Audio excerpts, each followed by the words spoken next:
अध्याय 3 उपाय 2 पैसाको ज्ञान किन सिकाउन आवश्यक हुन्छ। मेरो सबैभन्दा असल साथी माइकले सन् 1990 देखि आफ्नो बुवाको ठूलो कार्यभार सम्हालिरहेको छ। उसले उसको बुवाको भन्दा बढी सफलता पाइरहेको छ। हामी एकअर्कासँग वर्षको 2 चोटि गल्फ कोर्समा भेट्छौँ। ऊ र उसकी श्रीमती यति धनी छन् कि तपाईँ त्यसको कल्पना पनि गर्न सक्नुहुन्न। धनी बुवाको साम्राज्य धेरै सुरक्षित अवस्थामा छ। आजकल माइकले आफ्नो छोरालाई त्यसरी नै सिकाउँदैछ जसरी उसको धनी बुवाले हामीलाई सिकाएका थिए। सन् 1994 मा 47 वर्षको उमेरमा म रिटायर भएँ। त्यसबेला मेरी श्रीमती किम 37 वर्षकी थिइन्। अवकाश पाउँदैमा हामीले काम गर्दैनौँ र गर्ने छैनौँ भन्ने होइन। यसको अर्थ जति नै चमत्कार हुने भए पनि हामी काम गर्न वा नगर्नको लागि स्वतन्त्र हुन्छौँ। यसको कारण के हो भने हाम्रो सम्पत्ति आफसे आफ बढिरहन्छ, मुद्रास्फीति भन्दा तीव्र गतिमा। मलाई लाग्छ स्वतन्त्रता यसलाई नै भन्छन्। हाम्रो सम्पत्ति धेरै छ अनि यो आफसे आफ अझै बढ्न सक्छ। अहिले बिरुवा चाहिँ बढिरहेको छ। तपाईँ वर्षौंसम्म यसमा पानी हालिरहनुहुन्छ। एक दिन यसलाई तपाईँको आवश्यकतै पर्ने छैन, जसको जरा जमिन मुनि प्रशस्त फैलिँदै गएको हुन्छ। त्यसपछि बिरुवाले तपाईँलाई सुखको लागि छाया र फल दिन थाल्छ। माइकले बुवाको कार्यभार अर्थात् साम्राज्य चलाउने विकल्प रोज्यो भने मैले अवकाश लिने। मसँग मानिसहरूले सधैँ सल्लाह मागिरहेका हुन्छन्। उनीहरू सोध्छन् हामीले के गर्नु पर्ला, सुरुवात कहाँबाट र कसरी गर्ने, तपाईँको विचारमा कुन चाहिँ पुस्तक राम्रो होला, सफलताको रहस्य के हो, मैले करोडौं रुपैयाँ कसरी कमाउन सक्छु। यही बेला मलाई सधैँ याद आइरहने लेख सम्झना भयो जुन यहाँ दिँदैछु। सबैभन्दा धनी व्यापारी। सन् 1923 मा हाम्रा सबैभन्दा महान नेता र धनी व्यापारीहरू सिकागो स्थित एजवाटर ब्रिजमा जम्मा भए। यिनीहरू निकै प्रख्यात थिए। चार्ल्स स्वाब सबैभन्दा ठूलो स्टिल कम्पनीका प्रमुख थिए। स्यामुअल इन्सुल विश्वको सबैभन्दा ठूलो युटिलिटीका अध्यक्ष थिए। हावर्ड हब्सन सबैभन्दा ठूलो ग्यास कम्पनीको हर्ताकर्ता थिए। आइभर क्रुजर विश्वको सबैभन्दा ठूलो कम्पनीमध्ये एक अन्तर्राष्ट्रिय खेलकुद कम्पनीका अध्यक्ष थिए। Leon Frazier bank of international सेटलमेन्ट्सको अध्यक्ष थिए। रिचार्ड व्हाइटनी न्युयोर्क स्टक एक्सचेन्जको प्रमुख थिए। आर्थर कटन र जेसी लिभरमोर सबैभन्दा ठूलो 2 स्टक स्पेकुलेटर्स सेयरको कारोबार गर्ने थिए। त्यस्तै अल्बर्ट फल प्रेसिडेन्ट्स हार्डिकका क्याबिनेट मन्त्री थिए। 25 वर्षपछि यीमध्ये 9 जनाको दुःखद अन्त्य भयो, जस्तो कि स्वाब 5 वर्षसम्म ऋणमा डुब्दै गरिबीमा मरे। इन्सुलको मृत्यु विदेशमा बेवारिसै अवस्थामा भयो। क्रुजर र कटन पनि गरिबीमै मरे। हब्सन पागल भए। व्हाइटनी र अल्बर्ट फल त्यसबेला जेलबाट रिहा हुँदै थिए। फ्रेजियर र लिभरमोरले आत्महत्या गरेका थिए। यी मानिसमा यस्तो घटना किन हुन पुग्यो भनेर सायद कसैले पनि सत्य बताउन सक्दैन। यो सन् 1923 को कुरा हो। हामीले यति मात्र भन्न सक्छौँ, सन् 1929 को बजार सङ्कट साथै आर्थिक मन्दी हुनुभन्दा ठिक अगाडिको समय थियो। यी मानिसमाथि आवश्यकता भन्दा बढी प्रभाव परेको हुनुपर्छ। विचारणीय कुरा, आज हामी यिनीहरूभन्दा धेरै कठिन समयमा बाँचिरहेका छौँ। विश्वभर परिवर्तन तीव्र गतिमा भइरहेको छ। मलाई लाग्छ अब आउँदो 25 वर्षमा यिनीहरूले झेल्नु परेको उतार चढाव जस्तै अवस्था आउनेछ। मलाई चिन्ता लागिरहेको छ। आज धेरै जसो मानिस पैसामाथि मात्र आफ्नो ध्यान केन्द्रित गरिरहेका छन्, न कि आफ्नो सबभन्दा ठूलो सम्पत्तिमाथि। त्यो सबैभन्दा ठूलो सम्पत्तिको नाम हो शिक्षा। यदि लचिलो भएर दिमाग खुल्ला राख्दै उनीहरू सिक्नका लागि तयार हुने हो भने यी परिवर्तनका बावजुद उनीहरू धेरै धनी बन्न सक्छन्। पैसाले नै समस्याको समाधान गर्न सक्छ भन्ने सोचाइ भएकाहरूका लागि भने पछि आउने समय समस्याग्रस्त हुनेछ। बुद्धिले समस्याहरू सुल्झिन्छन् र पैसा प्राप्त गर्न सकिन्छ। यदि तपाईसँग पैसा सम्बन्धी ज्ञान छैन भने पैसा आइहाले पनि लामो समयसम्म टिकिरहने छैन। कति पैसा कमाउन सकिन्छ भन्ने सोच होइन, कति पैसा बचाउन सकिन्छ भन्ने सोच हुनुपर्छ। तर धेरै मानिसलाई यो कुरा थाहा हुँदैन। हामीले चिट्ठा विजयी त्यस गरिब मानिसको कथा सुनेकै छौँ जो अचानक धनी बनेर पनि केही समय पश्चात फेरि गरिब बन्न पुग्छ। यिनीहरूले लाखौं करोडौं जित्छन् र पनि पुनः सुरुकै अवस्थामा आइपुग्छन्। तपाईँले कुनै व्यावसायिक एथलेटिक्सहरूका कथा पनि पढ्नु भएको छ होला, जसले 24 वर्षकै उमेरमा हरेक वर्ष करोडौं डलर कमाउँछन् र 34 वर्षको उमेरमा उनीहरूले पुल मुनतिर सुत्नुपर्छ। आजकै पत्रिकामा एउटा युवा बास्केटबल खेलाडीको खबर छापिएको छ जो 1 वर्ष पहिले मात्र करोडौं डलरका मालिक थिए। आज वकिल र अकाउन्टेन्टहरूले आफ्नो पैसा उडाइदिए भन्ने गुनासो गर्दै आज उनी घुमिरहेका छन्।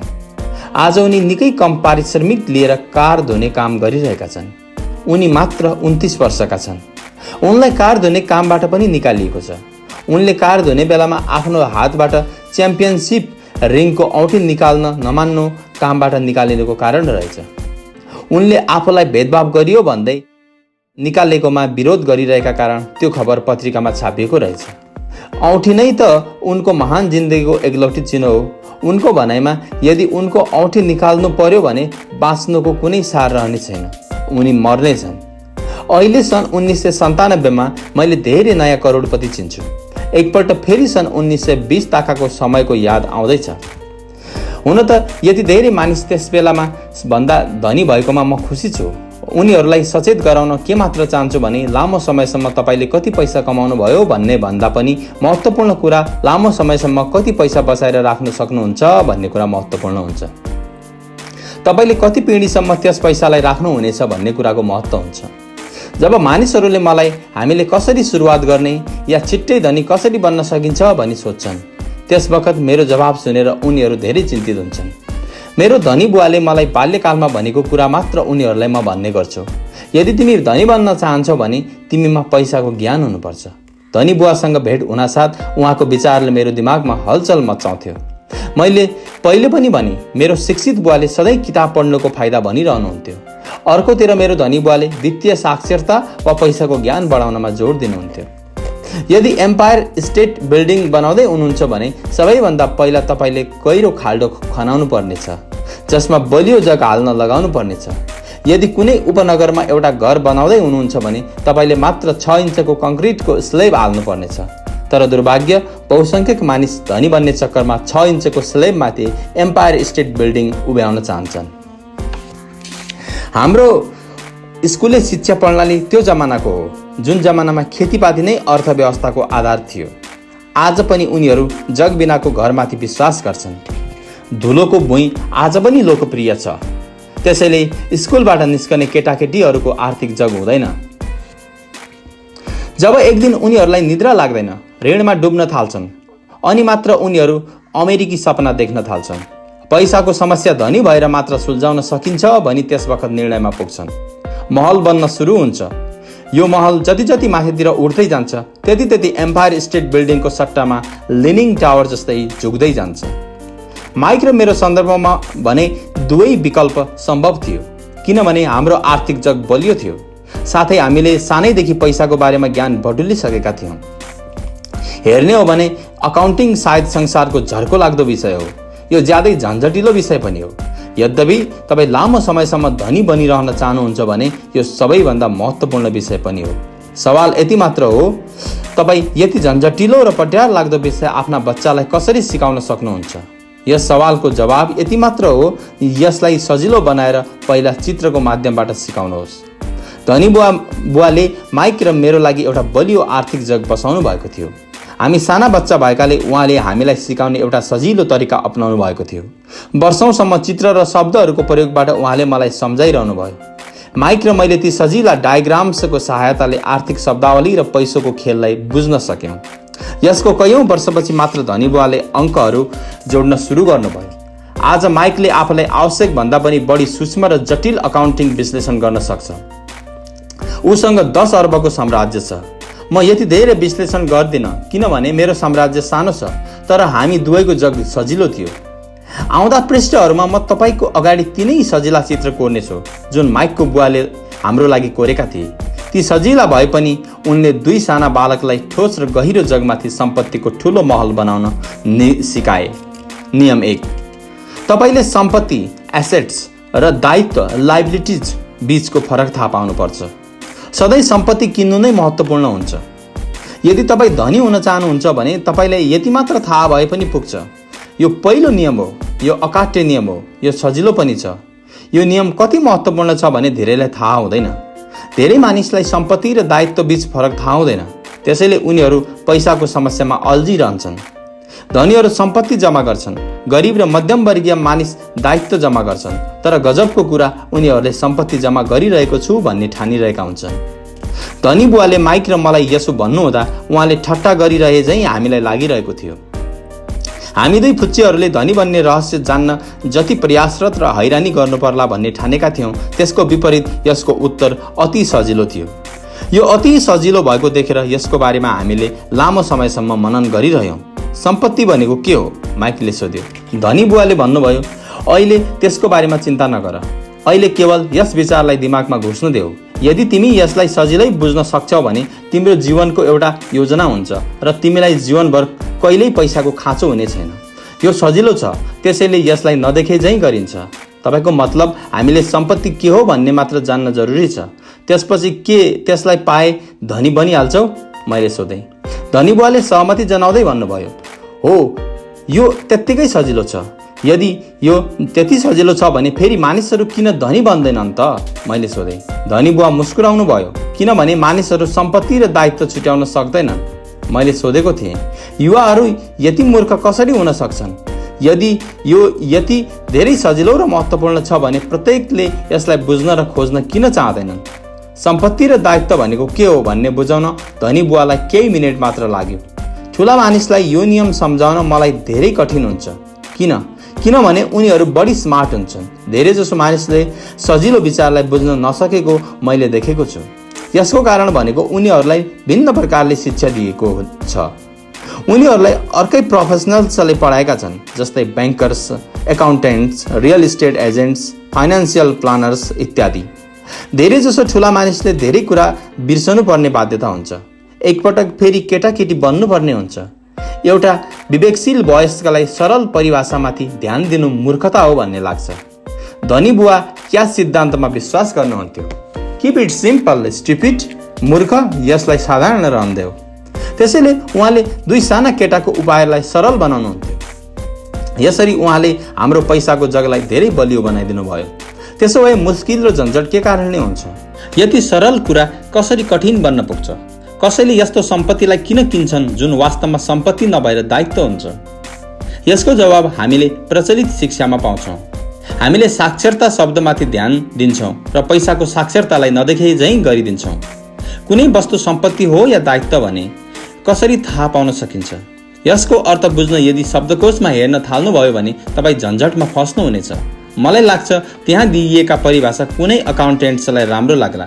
साधारण मानिसले यसलाई पूर्ण रूपले बुझ्न सक्दैन, तर कुनै कुरा यस्तो हुन्छ जुन हाम्रो मस्तिष्कले बुझ्न सकेको हुँदैन भन्ने मान्नमा वयस्कहरू आफ्नो अपमान ठान्छन्। साना बच्चाहरू सम्झाउने बेलामा धनी बुवाले एकपल्ट भन्नुभएको थियो, सम्पत्तिलाई शब्दहरूले होइन अङ्कहरूले पढिन्छ। यदि अङ्कहरूलाई पढ्न सक्दैनौ भने तिमीहरूलाई सम्पत्ति र जमिनमा खनिएको खाल्डोमा कुनै फरक महसुस हुँदैन। लेखामा अङ्क महत्त्वपूर्ण छैन, तर जुन अङ्कले तपाईँलाई भनिरहेको छ त्यो महत्त्वपूर्ण छ। यो कुरा शब्द जस्तै छ। शब्दहरू महत्त्वपूर्ण हुँदैनन्, तर ती कुरा महत्त्वपूर्ण हुन्छन् जुन शब्दको माध्यमबाट बताइन्छ। कयौँ मानिस पढ्छन् तर त्यसको भाव बुझ्न सक्दैनन्, तर उच्चारणगत पढाइमा पढेको कुरा बुझ्न सक्ने योग्यता हुन्छ। यस विषयमा सबैको भिन्न भिन्न योग्यता हुन्छ। उदाहरणको लागि मैले भर्खरै नयाँ भिडियो प्लेयर किने। यसका साथमा निर्देशिका पुस्तिका पनि थियो। भिडियो प्लेयरलाई कसरी प्रोग्राम गर्ने भनेर त्यसमा लेखिएको थियो। शुक्रबार साँझ आउने आफ्नो फेभरेट टिभी सो म रेकर्ड गर्न चाहन्थेँ, तर त्यस निर्देशिका पुस्तिकालाई पढ्दा पढ्दै म पागल हुन पुगेँ। मलाई दुनियाँको कुनै पनि कामभन्दा भिडियो रेकर्ड प्रोग्राम गर्न गाह्रो हुन्छ भन्ने लागिरहेको थियो। शब्दहरू चिन्न मैले A ग्रेड पाइरहेको थिएँ, बुझ्नलाई भने F ग्रेड पाउँदै थिएँ। धेरै जसोलाई पैसाको मामिलामा यस्तै हुन्छ जस्तो मलाई भिडियो प्लेयर प्रोग्रामिङमा भएको थियो। यदि तिमी धनी हुन चाहन्छौ भने तिमीले अङ्कहरूलाई पढ्न र बुझ्न सक्नुपर्छ। मैले आफ्नो धनी बुवाबाट हजारौं पल्ट यो कुरा सुनेको छु। धनीहरूले सम्पत्ति जम्मा गर्छन्, गरिब र मध्यम वर्गीयले दायित्व जम्मा गर्छन्। यहाँ सम्पत्ति एसेट्स र दायित्व लाइबिलिटिजमा के फरक हुन्छ भनेर बताइँदैछ। धेरैजसो अकाउन्टेन्ट र फाइनेन्सियल प्रोफेसनलहरू परिभाषाप्रति आपसमा सहमत हुँदैनन्, तर यो सरल रेखाचित्र दुई साना बच्चाको लागि मजबुत वित्तीय जग बसाल्नमा धेरै उपयोगी रह्यो। ससाना बच्चाले पनि बुझ्न र सिक्न सम्भव हुने सजिलो हिसाबले उहाँले यो रेखाचित्रको प्रयोग धेरै गर्नुभयो। शब्दको प्रयोग सकेसम्म कम गर्नुभयो भने अङ्कको प्रयोग त कैयौं वर्षसम्म गर्दै गर्नु भएन। यो एउटा सम्पत्तिको नगद प्रवाह ढाँचा क्यास फ्लो प्याटर्न हो। सँगै दिइएको बक्स एउटा आम्दानी स्टेटमेन्ट हो, जसलाई प्राय लाभ र हानिको स्टेटमेन्ट पनि भनिन्छ। यसले आम्दानी र खर्चलाई देखाउँछ। आउने र जानेवाला पैसा तलको चित्र ब्यालेन्स सिट हो। यसमा सम्पत्ति र दायित्वलाई एकै ठाउँमा राखेर हेरिन्छ। त्यसकारण यसलाई ब्यालेन्स सिट भनिन्छ, अर्थात् सम्पत्ति र दायित्वलाई यसमा ब्यालेन्स गरिन्छ। केही मानिसमा पैसाको ज्ञान हुँदैन। उनीहरू आम्दानी स्टेटमेन्ट र ब्यालेन्स सिट बीचको सम्बन्धलाई जान्दैनन्। यिनीहरूको सम्बन्ध जान्नु असाध्यै जरुरी हुन्छ। पैसाको अभावको मुख्य कारण मानिसहरूले सम्पत्ति र दायित्व बीचको अन्तरलाई ठिक तरिकाले बुझ्न सकेका हुँदैनन्। प्राय यी दुई शब्दको परिभाषाले पनि समस्या खडा गरिदिन्छ। यदि तपाईँ दुविधाग्रस्त बन्न चाहनुहुन्छ भने शब्दकोश उठाएर त्यसमा सम्पत्ति र दायित्व शब्दको अर्थ हेर्नुहोस्। अब यी परिभाषाको तात्पर्य एकाउन्टेन्टले त राम्ररी बुझ्न सक्छ, तर सर्वसाधारणको लागि यो कुनै विदेशी भाषामा लेखिएको परिभाषा सरह हुन पुग्छन्। तपाईँ परिभाषामा लेखिएको शब्दलाई पढ्न त सक्नुहुन्छ, तर राम्रोसँग बुझ्न कठिन छ। त्यसकारण मैले पहिले भने जस्तै मेरो धनी बुवाले दुवै साना बच्चालाई सजिलो परिभाषा सिकाउनु भयो। सम्पत्ति त्यही हो जसले तिमीहरूको गोजीमा पैसा भरिदिन्छ। राम्रो, सजिलो र उपयोगमा आउने परिभाषा त्यही हो। यो एउटा दायित्वको नगद प्रवाह ढाँचा, क्यास फ्लो प्याटर्न हो। अब सम्पत्ति र दायित्वलाई चित्रहरूद्वारा बुझाइएकाले शब्दमा दिएको परिभाषाले बुझ्न धेरै सजिलो हुनेछ। सम्पत्ति त्यो हो जसद्वारा मेरो खल्तीमा पैसा आउँछ। दायित्व त्यो हो जसबाट खल्तीको पैसा बाहिरिन्छ। वास्तवमा तपाईँले यति नै बुझे पुग्छ। यदि धनी बन्न चाहनुहुन्छ भने तपाईँले जीवनभर सम्पत्ति किनिरहनुहोस्। यदि गरिब र मध्यमवर्गीय मानिस बन्न चाहनुहुन्छ भने दायित्व किनिरहनुहोस्। यिनीहरू बीचको फरक नजान्नाले धेरैजसो मानिस जीवनभर पैसाको अभावमा पिल्सिरहन्छन्। पैसाको बारेमा मानिसहरू चिन्तित भइरहनुको मूल कारण उनीहरूलाई न त शब्दको ज्ञान हुन्छ न त अङ्कको। जुन मानिसलाई पैसाको कठिनाइ भइरहन्छ उसले जान्नुपर्छ शब्द र अङ्कमा केही यस्ता कुरा छन् जसलाई उनीहरूले पढ्न सकिरहेका छैनन्, कुनै चिजलाई सही तरिकाले बुझिरहेका छैनन्। धनीहरू किन धनी हुन्छन् भने उनीहरू पैसाको अभावले रुमलिरहेका मानिसभन्दा धेरै नै बुझ्ने हुन्छन्। त्यसैले यदि तपाईँ धनी बन्न र सम्पत्ति बनाइराख्न चाहनुहुन्छ भने शब्द र अङ्क सम्बन्धी साक्षरता र समझ हुनु महत्त्वपूर्ण हुन्छ भन्ने बुझ्नुहोस्। चित्रहरूमा जुन तीर देखाइएको छ त्यसले पैसाको बहाव अर्थात् क्यास फ्लोलाई दर्शाउँछ। ध्यान राख्नुहोला, मात्र अङ्कको भरमा सबै कुरा बुझ्न सकिँदैन। त्यसैगरी शब्दले मात्रै पनि सबै कुरा बुझिँदैन। महत्त्व त सम्पूर्ण कथाकै हुन्छ। कुनै वित्तीय रिपोर्टमा अङ्कहरू पढ्नु प्लट र कथा खोज्नु सरह हुन्छ। पैसा कहाँ जाँदैछ भन्ने कुराको कथा। 80% परिवारको पैसाको कथा कस्तो हुन्छ भने धनी बन्नको लागि उनीहरू कडा परिश्रम गरिरहन्छन्। भनाइको अर्थ पैसा कमाइँदैन भन्ने होइन। साँचो अर्थमा उनीहरू जीवनभर सम्पत्तिको ठाउँमा दायित्व किनिरहन्छन्। उदाहरणको लागि यो एउटा गरिब वा घरमै बसिरहने युवाको नगद प्रवाह ढाँचा हो।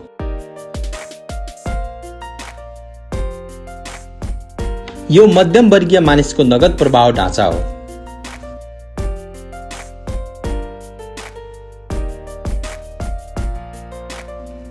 पैसाको ज्ञान किन सिकाउन आवश्यक हुन्छ?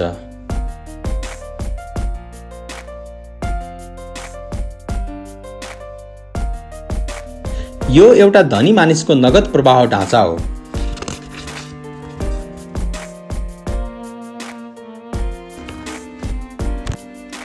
तपाईले देख्नुभयो, हरेक चित्र धेरै सरल बनाइएका छन्। हामी मध्ये हरेकले बाँच्नका लागि खर्च गर्नुपर्ने हुन्छ। घाँस बाँस र कपासको आवश्यकता हुन्छ। गरिब, मध्यम वर्गीय र धनी मानिसको जिन्दगीमा पैसा कसरी आउँछ र जान्छ भन्ने चित्रले देखाएको छ। नगद प्रवाहले सम्पूर्ण कथा बताइदिएको छ। यो विवरणले ती मानिस आफ्ना पैसाको उपयोग कसरी गर्छन् वा एकपल्ट पैसा हातमा आइसकेपछि त्यसलाई के गर्छन् भनी बताउँछ। मैले आफ्नो कथा अमेरिकाको सबैभन्दा धनी मानिसबाट सुरु गरेँ, किनभने धेरै मानिसको सोचमा कहाँ गल्ती हुन्छ भन्ने बताउन सकौँ। पैसाले हरेक समस्या सुल्झाउन सकिन्छ भन्ने मान्नुमा नै गल्ती हुन्छ। त्यसैले मानिसहरू मसँग फटाफट धनी बन्ने तरिका सोधे मलाई अप्ठ्यारोमा पार्छन्। त्यस बखत म काम्न थाल्छु या उनीहरूले सोध्छन् कहाँबाट सुरु गर्ने। म प्राय सुन्छु म ऋणमा छु, त्यसकारण मैले अरू धेरै कमाउनु पर्ने हुन्छ। तर पैसाले समस्या नसुल्झिएको देखिएको छ। साँच्चै भन्नुपर्दा यसबाट अझै समस्या थपिन्छ। पैसाले हाम्रो मानवीय कमजोरीलाई सक्रिय बनाउने काम गर्छ। यसले प्राय हाम्रो अन्जान पक्षमाथि प्रभाव पार्छ। त्यसैले यदि कुनै मानिसले अचानक धेरै सम्पत्ति पायो भने, जस्तो कि पैतृक सम्पत्ति, तलबमा अति वृद्धि या चिट्ठा पर्यो भने पैसा हात परेको केही समयपछि ऊ पहिलेकै अवस्थामा कंगाल हुन पुग्छ। कयौं पल्ट त्यो भन्दा पनि खराब स्थितिमा पुग्छ। पैसाले तपाईको दिमागमा घुमिरहेको नगद प्रवाह ढाँचालाई उजागर गरिदिन्छ। यो ढाँचामा तपाईको आम्दानी बढ्यो भने खर्च पनि त्यत्तिकै अनुपातमा अझै बढ्ने सम्भावना हुन्छ। त्यसैले एउटा उखान चरितार्थ हुन पुग्छ, मूर्ख र उसको पैसाको शानदार भोज हुन्छ। मैले धेरैचोटि भनिसकेँ, हामी स्कुल यसर्थ जान्छौँ ताकि शैक्षणिक र व्यावसायिक योग्यता हासिल गर्न सकौँ। यी दुवै निश्चित रूपमा धेरै नै महत्त्वपूर्ण छन्। हाम्रो व्यावसायिक योग्यताको कारणले नै हामी पैसा बनाउन सिक्छौँ। सन् 1960 को दशकमा जब म हाई स्कुलमा थिएँ, त्यस बेला भन्ने गरिन्थ्यो, यदि कुनै विद्यार्थी पढ्न लेख्नमा राम्रो छ भने पछि गएर त्यो होनहार विद्यार्थी डाक्टर बन्नेछ। प्राय त्यस विद्यार्थीसित सोध्दैनथे के उनी डाक्टर नै बन्न चाहन्छन् त? यो मान्यता नै भइसकेको थियो, सोधिराख्नु जरुरी थिएन। यसको मूल कारण त्यस बेला यो पेसामा सबैभन्दा बढी पैसा देखिन्थ्यो। आज डाक्टरका अगाडि पैसाको सङ्कट धेरै नै छ। भगवानको कृपाले त्यस्तो सङ्कट अरूलाई नपरोस्। बीमा कम्पनीहरूले यस व्यवसायमाथि दबाव दिइरहेका छन् भने सरकारले पनि हात हालिरहेको छ। त्यस्तै न्यायालयमा मुआब्जा सम्बन्धी मुद्दा परिरहेको अवस्था छ। आजकल बच्चाहरू बास्केटबल स्टार बन्न चाहन्छन्, टाइगर वुड्स जस्तै गल्फ खेलाडी बन्न चाहन्छन्, कम्प्युटर विशेषज्ञ बन्न चाहन्छन्। त्यति मात्र नभई फिल्मी कलाकार, चर्चित गायक, ब्युटी क्वीन या वाल स्ट्रिटमा ट्रेडर बन्न चाहन्छन्। त्यसो हुँदा अब डाक्टरमा भन्दा पनि सम्पत्ति र इज्जत यिनै ठाउँमा छन्। आजकल बच्चाहरूलाई स्कुलमा राम्ररी पढ्नको लागि प्रेरित गर्न मुस्किल हुँदै गएको छ। उनीहरूले के बुझ्न थालेका छन् भने व्यावसायिक सफलता र शैक्षणिक सफलताबीच कुनै सोझो सम्बन्ध अहिले छैन, जति पहिला पहिला हुने गर्थ्यो। विद्यार्थीमा स्कुल छोड्ने बेला पैसाको कुनै ज्ञान हुँदैन। त्यसैले पढे लेखेका करोडौं मानिस आफ्नो क्षेत्रमा सफल भए पनि पछि पैसाको अभावमा झुलिरहन्छन्। उनीहरू अझ धेरै मेहनत गर्छन् तर आफ्नो समस्यालाई जित्न सक्दैनन्। उनीहरूको शिक्षामा पैसा कमाउन सिकाउँदैनन् भन्ने गुनासो नभई पैसा कमाइसकेपछि त्यसलाई कसरी उपयोग गर्ने र कसरी सम्हाल्ने भन्ने कुराको कमी हो। यसलाई नै पैसाप्रतिको बुझाइ भनिन्छ। पैसा कमाइसकेपछि त्यसलाई के गर्ने, आफूसँग कति लामो समयसम्म राखिराख्ने र आफ्नो पैसालाई कडा परिश्रम कसरी गराउने भन्ने ज्ञान उनीहरूले सिकेका हुँदैनन्। धेरै जसोलाई पैसाको अभावको कारण थाहा नै हुँदैन। यस्तो हुनुको कारण पैसा सम्बन्धी ज्ञानको अभाव हो। कुनै मानिस पढे लेखेको होला वा उसको आफ्नो कारोबार सफल भएको पनि हुन सक्छ, तर उनीहरूमा पैसाको ज्ञान नहुन सक्छ। त्यस्ता मानिस प्राय आवश्यकता भन्दा धेरै कडा मेहनत त गर्छन् तर पैसालाई कसरी आफ्नो लागि कडा मेहनत गराउने भन्ने चाहिँ जान्दैनन्। पैसाको सुखमय सपना कसरी दुःखमय सपनामा बदलिन्छ यस कथाले देखाउँछ। कडा परिश्रम गर्ने मानिसहरूको फिल्मी कथा दयनीय घेरा वरिपरि घुम्न थाल्छ। भर्खर भर्खर विवाहित, खुसी र धेरै शिक्षित दम्पति सँगसँगै घरभाडामा बस्छन्। उनीहरूलाई लाग्छ अब केही बचत हुन थाल्नेछ। 2 जना हुँदा पनि एक्लै हुँदा जति खर्चमा जीवन बितिरहेको छ। दुवैको जागिर छ।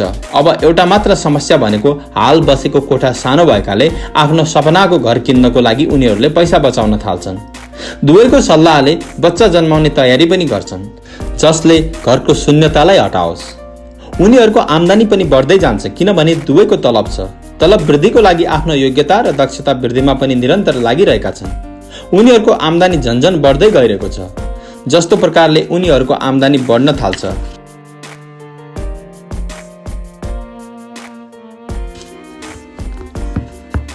त्यस्तै प्रकारले उनीहरूको खर्च पनि बढ्न थाल्छन्।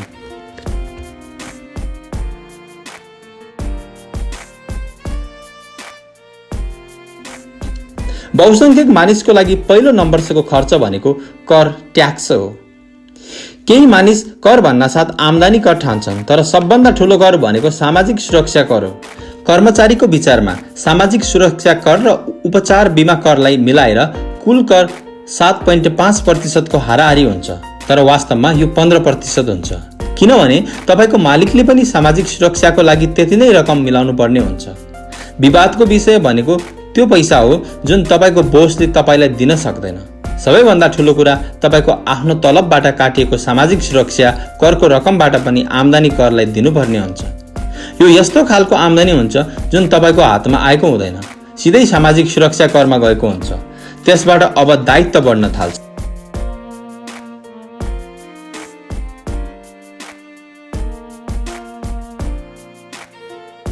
यसलाई प्रस्ट्याउन हामी पुनः युवा दम्पतिको कथातिर जाउँ।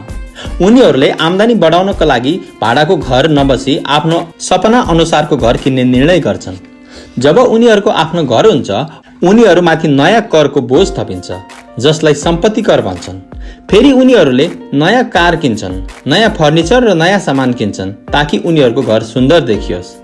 अचानक उनीहरू सपनाबाट बिउजन्छन्, किनभने अब उनीहरूको दायित्वको कोलम बढिरहेको उनीहरूले देख्छन्।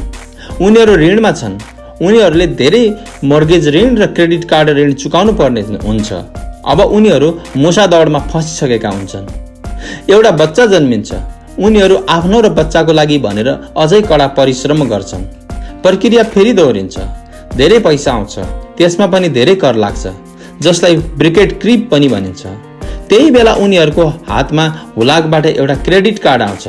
उनीहरूले त्यसलाई उपयोग गर्छन्। कार्डको रकम सकिन्छ।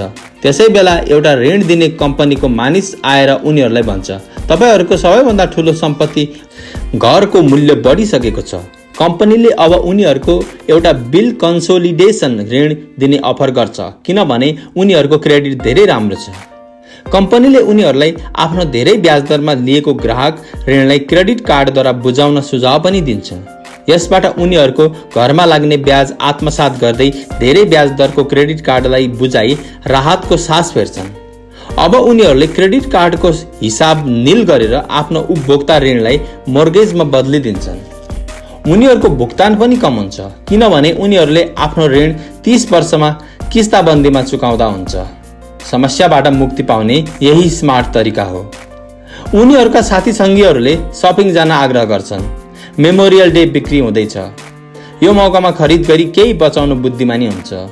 उनीहरूले मनमा नै वाचा गर्छन्, म त केही किन्दिनँ, हेर्न मात्र जान्छु। तर केही अत्यावश्यक चिज पाएमा मौकाको फाइदा लिने विचारले क्रेडिट कार्ड बोक्न भने छाड्दैनन्। मैले यस्ता धेरै नवदम्पतिलाई भेटिसकेको छु। उनीहरूको नाम फरक फरक भए पनि पैसाको अभाव उस्तै उस्तै हुन्छ। उनीहरू मेरो सेमिनारमा मैले यस बारेमा के भन्दो रहेछु भन्ने सुन्न आउँछन्। उनीहरू मसँग सोध्छन्, कसरी धेरै पैसा कमाउन सकिन्छ भन्ने सल्लाह तपाईँले दिन सक्नुहुन्छ? उनीहरूको खर्चिलो बानीले उनीहरूलाई बढी कमाउनु पर्ने दबाब दिइरहेको हुन्छ। उनीहरूले वास्तविक समस्या पैसा कमाउनुको होइन भन्ने पनि जान्दैनन्। यो त पैसालाई सही ठाउँमा खर्च गर्न नजान्नु हो। यही नै पैसा अभावको वास्तविक कारण पनि हो। पैसाको ज्ञान नहुनाले नै यस्तो समस्याको उत्पत्ति हुन्छ। यो समस्या अझै विकराल हुन सक्छ, किनभने उनीहरूमा सम्पत्ति र दायित्वको भिन्नता बुझ्न सक्ने ज्ञान हुँदैन। मेरो विचारमा धेरै पैसाले कमै मानिसको मात्र समस्या समाधान हुन सक्ला। समस्या त समझदारीबाट मात्र हल हुन सक्छ। मेरो साथीले पटक पटक ऋणमा डुबेका मानिसलाई यही सल्लाह दिन्छ। यदि तपाईँलाई लाग्दैछ तपाईँले आफैलाई कुनै खाल्डोमा फसाउनु भएको छ भने खाल्डो खन्न बन्द गरिदिनुहोस्। मेरो बुवाले केटाकेटी हामीहरूलाई भन्नुहुन्थ्यो, जापानिजहरूले 3 शक्तिलाई मान्थे, तरवारको शक्ति, रत्नको शक्ति र ऐनाको शक्ति। तरवार हतियारको प्रतीक थियो। अमेरिकीहरूले हतियारको लागि खर्बौं डलर खर्चेका छन्। फलस्वरूप उनीहरू आज विश्वमा सबैभन्दा शक्तिशाली छन्। रत्न पैसाको शक्तिको प्रतीक हो। यस भनाइमा केही सत्य छ। यो स्वर्णिम नियमलाई याद गर, जोसँग स्वर्ण छ उसैले नियम बनाउँछ। ऐना आत्मज्ञानको प्रतीक हो। जापानी दन्त्य कथा अनुसार आत्मज्ञान यी 3 मध्ये सबैभन्दा मूल्यवान वस्तु थियो। गरिब र मध्यम वर्गीय मानिसहरू प्राय धनको शक्तिबाट नियन्त्रित हुन्छन्। उनीहरू बिहान सबेरै उठेर मेहनत गर्न काममा जान्छन् र आफैलाई के यस्तो गर्नु बुद्धिमानी हो भने समेत सोध्दैनन्। पैसाको ज्ञान नहुनाले नै धेरै मानिसले पैसाको तर्साउने शक्तिलाई आफ्नै नियन्त्रणको लागि अनुमति दिन्छन्। पैसाको शक्ति उनीहरूको विरोधमा प्रयोग हुन थाल्छ। यदि उनीहरू ऐनाको शक्तिलाई प्रयोग गर्थे भने आफैसँग यो सोध्न सक्थे कि यो बुद्धिमानी छ। धेरै पटक आफ्नो आन्तरिक बुद्धिमा भर पर्न छोडेर मानिसहरू भिडको पछि दगुर्छन्। उनीहरू कुनै काम अरूले पनि गरेकै कारणले मात्र गर्छन्। प्रश्न गर्न छोडेर नक्कल गर्छन्। प्राय उनीहरू असमझदारीको कारण त्यही दोहोर्याउँछन् जुन उनीहरूलाई सिकाइएको हुन्छ। उनीहरूले जुन कुरा सिकेका छन् त्यही कुरा दोहोर्याउँछन्, जस्तो कि तपाईँको घर तपाईँको सबैभन्दा ठुलो पुँजी हो, तपाईँको घर तपाईँको सबैभन्दा ठुलो लगानी हो। यदि तपाईँले धेरै ऋण लिनुहुन्छ भने करको छुट धेरै मिल्नेछ। सुरक्षित जागिर खोज, गल्तीहरू नगर, खतराहरू नउठाऊ। भनिन्छ बहुसंख्यक मानिसको लागि भिडको अगाडि बोल्ने डर मृत्युभन्दा पनि डरलाग्दो चिज हुन्छ। मनोवैज्ञानिकका अनुसार धेरै जसो मानिस सार्वजनिक मञ्चमा बोल्न यस कारण डराउँछन्, उनीहरूलाई आफूबाट गल्ती हुनेछ र मानिसहरूले हाँसो उडाउनेछन् भन्ने डर हुन्छ। उनीहरूलाई सबैले आफ्नो समूहबाट हटाउनेछन्, उनीहरूले एक्लो हुनुपर्नेछ, उनीहरूलाई आफन्तहरूबाट अलग गरिनेछ। यिनै सबैभन्दा ठुलो डरको कारण उनीहरू समस्या हल गर्न नयाँ तरिका खोजी गर्दैनन्। त्यसैले मेरो पढे लेखेका बुवाले भन्ने गर्नुहुन्थ्यो, जापानीहरू ऐनाको शक्तिलाई धेरै महत्त्व दिन्थे। जब मानिसले स्वयंलाई ऐनामा हेर्छ अनि मात्रै उसलाई आफ्नो वास्तविकता थाहा हुन्छ। धेरै जसोले आफैसँग डराएका कारण खतरा नउठाऊ भन्छन्। यो जुनसुकै क्षेत्रमा हुन सक्छ, जस्तै खेलमा, सम्बन्धमा, व्यवसायमा, धनमा। यही समाजबाट बाहिरिनु पर्ला भन्ने डरकै कारण मानिसहरू लिगमा हिँड्छन्। समाजको स्वीकृत मान्यता वा लोकप्रिय प्रवृत्तिहरूको विरोधमा उत्रिँदैनन्।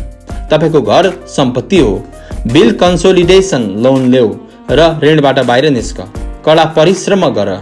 प्रमोसनको सवाल छ। म एक दिन भाइस प्रेसिडेन्ट बन्नेछु। पैसा बचाऊ। जब तलब बढ्नेछ ठुलो घर किन्नेछु। म्युचुअल फन्ड सुरक्षित छ। Tickle me Elmo dolls. अहिले स्टकमा नभए पनि मसँग एउटा डाक छ जुन अरूले अहिलेसम्म लिन आएको छैन। छिमेकीहरूको भोग विलासको नक्कल गर्दै भिडको पछि दगुर्नाले पैसाका धेरै समस्या उत्पन्न हुन्छन्। पटक पटक हामी सबैलाई ऐनाको आवश्यकता पर्छ। हामीले आफ्नो डरलाई छोडेर आफ्नो आन्तरिक विवेकले सोच्नुपर्छ। जब माइक र म 16 वर्षका भयौँ, हामीलाई स्कुलमा समस्या पर्न थाल्यो। हामी खराब केटा थिएनौँ, तर आफू भिडबाट अलग छौँ भन्ने थाहा भइसकेको थियो। स्कुल सकिएपछि र शनिबार आइतबारको दिन हामी माइकको बुवाको लागि काम गर्थ्यौँ। माइकको बुवा आफ्नो ब्याङ्कर्स, वकिल, अकाउन्टेन्ट, ब्रोकर, लगानीकर्ता, म्यानेजर र अन्य कर्मचारीसँग कुराकानी गरिरहेको समयमा पनि माइक र म घन्टौँसम्म उसको बुवासँगै बसिरहन्थ्यौँ। माइकको बुवाले 13 वर्षको उमेरमा स्कुल छोडिदिनु भएको थियो। अब उहाँ पढे लेखेकोलाई बाटो देखाइरहनु भएको थियो। उनीहरूलाई आदेश र निर्देशन दिइरहेको हामी हेरिरहन्थ्यौँ। उहाँले उनीहरूलाई प्रश्न सोधिरहेको देख्थ्यौँ।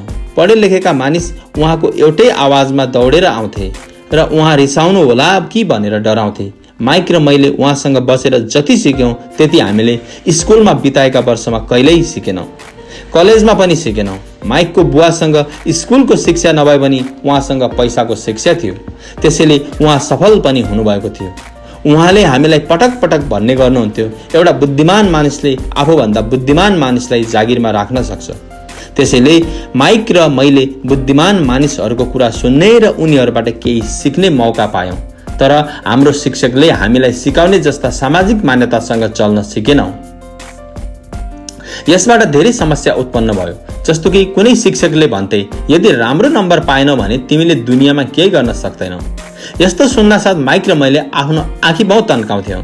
जब हामीलाई बेकारको खोक्रो मान्यतामा हिँड्न र नियमहरूको अक्षरशः पालना गर्न भनिन्थ्यो र सिकाइन्थ्यो, हामीलाई लाग्थ्यो यस्तो स्कुले शिक्षाले वास्तवमा रचनात्मकताको घाँटी रेटिदिन्छ। हामीले पनि धनी बुवाले चाहिँ स्कुल राम्रो कर्मचारी उत्पादन हुन सकोस् न कि राम्रो मालिक बन्ने हिसाबले बनेको हो भन्ने बुझिसकेका थियौँ। माइक र मैले शिक्षकहरूसँग कहिलेकाहीँ सोध्थ्यौँ, हामी जुन कुरा पढिरहेका छौँ त्यो हाम्रो जीवनमा उपयोगिता छ वा हामीलाई पैसाको बारेमा किन पढाइदैन? दोस्रो प्रश्नको प्राय हामीले उत्तर पाउने गर्थ्यौँ, पैसा महत्त्वपूर्ण होइन र यदि तिमीहरूले राम्रोसँग पढाइ गर्यौ भने पैसा त आफै प्राप्त हुन थाल्नेछ। हामीलाई पैसाको शक्तिको बारेमा जति धेरै जानकारी हुन्थ्यो, आफ्ना शिक्षक र सहपाठीदेखि त्यति नै टाढिन्थ्यौँ। मेरो पढे लेखेका बुवाले राम्रो नम्बरको लागि मलाई कहिल्यै दबाब दिनु भएन। मलाई कहिलेकाहीँ लाग्छ उहाँले दबाब किन दिनु भएन, तर हामी बीच पैसाको बारेमा वाद हुन थालेको थियो। म 16 वर्षको हुँदा मेरो पैसा सम्बन्धी सोचाइ आमा बुवाको भन्दा राम्रो भइसकेको थियो। मैले आफैले हिसाब किताब राख्न सक्थेँ। मैले कर accountants, corporate attorney, bankers, real estate brokers, लगानीकर्ता इत्यादिको कुरा सुन्थे।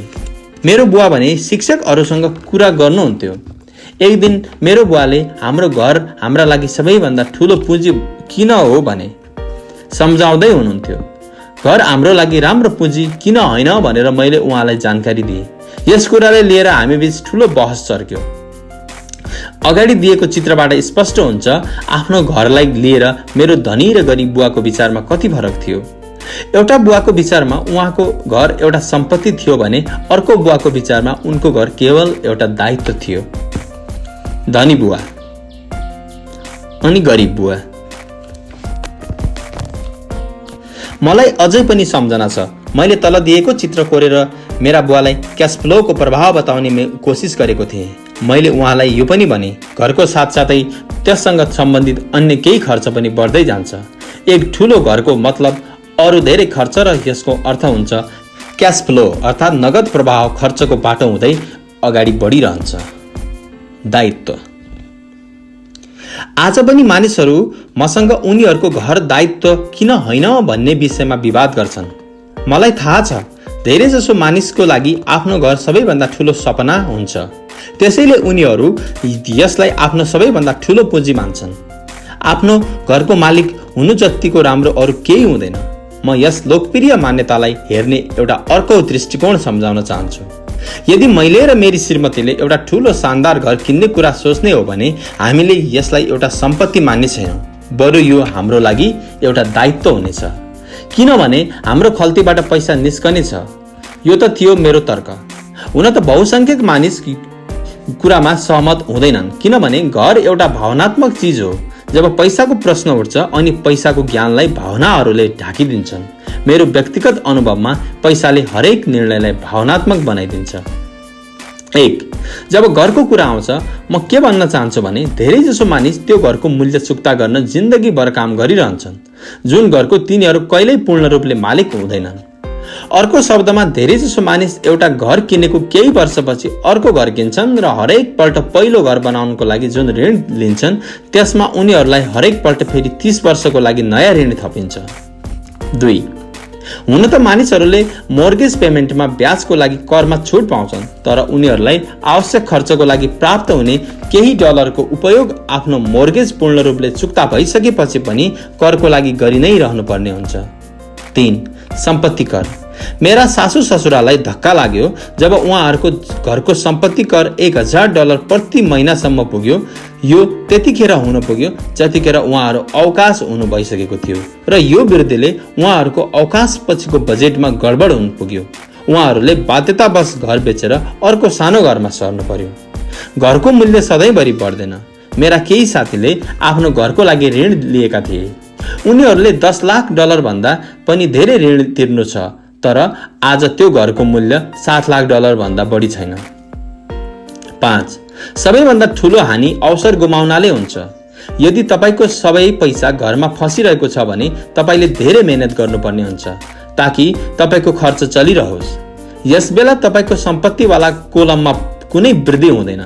यदि एक युवा दम्पतिले सुरुमै आफ्नो पैसा सम्पत्तिवाला कोलममा लगाउँछन् भने उनीहरूको आउँदा वर्ष आरामसँग बित्नेछन्। जब उनीहरूले आफ्नो छोराछोरीलाई क्याम्पस पठाउने समय हुन्छ त्यसबेलासम्म सम्पत्ति पनि बढिसकेको हुन्छ। अब उनीहरूको खर्च पनि आरामले चलिरहेको हुन्छ। प्राय तपाईको घर तपाईको बढिरहेको खर्चको भुक्तानी गर्न होम इक्विटी लोनको साधन बनिरहेको हुन्छ। संक्षेपमा आफ्नो घर किन्ने निर्णय धेरै खर्चिलो हुन्छ। त्यसको साटो बरु चाँडै नै लगानीको चरण बनाइहाल्न राम्रो हुन्छ। घर खरिद गर्नाले कुनै पनि मानिसमा यसको असर कम्तीमा 3 प्रकारले पर्न जान्छ। 1 समयको बर्बादी, किनभने यस बेलासम्ममा अन्य सम्पत्तिको मूल्य बढ्न सक्थ्यो।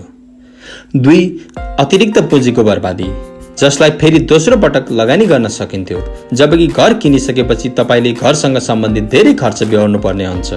3 शिक्षाको बर्बादी, प्राय मानिसको विचारमा सम्पत्तिवाला कोलममा उनीहरूको घर बचत र अवकाश पछिका योजना हुन्छ, तथापि उनीहरूसँग लगानी गर्ने पैसा हुँदैन। त्यसकारण उनीहरूले पटक्कै लगानी गर्दैनन्। त्यसो हुँदा उनीहरूले लगानीको अनुभव कहिल्यै गर्न पाउँदैनन्। धेरै जसो मानिस कहिल्यै पनि समझदार लगानीकर्ता बन्न पाउँदैनन् र सबैभन्दा राम्रो निवेश सामान्यतया सबैभन्दा पहिला समझदार लगानीकर्तालाई बेचिन्छन्, जसलाई उनीहरूले पछि सुरक्षित तवरले खेल्ने मानिसहरूलाई बेचिदिन्छन्। मेरो पढे लेखेका बुवाको आम्दानी मुसा दौडमा फसेको मानिसको सबैभन्दा राम्रो उदाहरण हो। उहाँको आम्दानी भन्दा खर्च सधैँ बढी भइरहन्थ्यो। त्यसकारण उहाँले सम्पत्तिको लागि लगानीको मौका नै पाउनुहुन्न थियो। यसको परिणाम स्वरूप उहाँमा दायित्व धेरै हुन्थ्यो। दिइएको चित्रले 1000 शब्दले चाहिँ एउटा कथालाई प्रस्ट्याउँछ। पढे लेखेका बुवाको आय। अर्कोतिर मेरो धनी बुवाको लगानी विवरणले देखाइरहेको छ उहाँले जीव ज्यान लगाएर लगानी गरिरहनु भएको थियो र आफ्नो दायित्वलाई कम भन्दा कम झेलिरहनु भएको थियो। धनी बुवाको लगानी विवरण। मेरो धनी बुवाको लगानी विवरणबाट धनीहरू अझ धेरै धनी किन बन्दा रहेछन् भन्ने कुरा थाहा पाउन सकिन्छ। सम्पत्तिवाला कोलमबाट यति धेरै आम्दानी हुन्छ जसबाट आरामसँग खर्च टर्छ, केही पैसा बचत पनि हुन्छ। यसरी बचेको पैसालाई एकपल्ट फेरि सम्पत्तिवाला कोलममा लगानी गरिन्छ। सम्पत्तिवाला कोलम बढिरहन्छ र यसबाट आम्दानी पनि बढी नै रहन्छ। परिणाम त धनीहरू झन्झन धनी हुँदै जान्छन्। धनीहरू अझै धनी किन हुँदै जान्छन् यो चित्रले बताउँछ।